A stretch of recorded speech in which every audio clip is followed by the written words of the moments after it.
Chief of army staff general Qamar Javed Bajwa ने साबिक वज़ीर-ए-आज़म नवाज शरीफ की अहलिया बेगम कलसूम नवाज के इंतकाल पर अफसोस का इजहार किया है। निजी टीवी चैनल दुनिया न्यूज़ के मुताबिक army chief general Qamar Javed Bajwa ने कलसूम नवाज के इंतकाल पर अफसोस का इजहार करते हुए कहा कि अल्लाह ताला उन्हें जवारुल रहमत में जगह अता फरमाए। वाज़ेह रहे कि साबिक वज़ीर-ए-आज़म नवाज शरीफ की अहलिया बेगम कलसूम नवाज लंदन के हार्ले स्ट्रीट क्लिनिक में इंतकाल कर गई हैं। उनके बेटे हसन नवाज और साबिक वज़ीर आला पंजाब और उनकी देवर शहबाज शरीफ ने बेगम कलसूम नवाज के इंतकाल की तस्दीक कर दी है।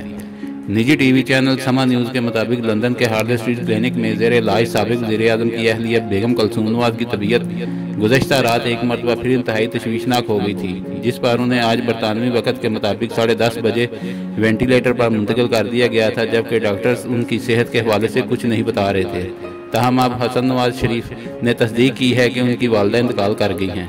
हार्ले स्ट्रीट क्लिनिक के ज़राए के मुताबिक बेगम कलसूम नवाज के फेफड़ों का मसला संगीन हो गया था, जिसके बायस उन्हें वेंटिलेटर पर डालने का फैसला किया गया था। बेगम कलसूम नवाज इस वक्त लाइफ सपोर्ट और गुर्दों के डायलिसिस पर, जबकि उनके अहले खाना ने सेहत की खराबी की तस्दीक करते हुए दुआ की अपील की थी।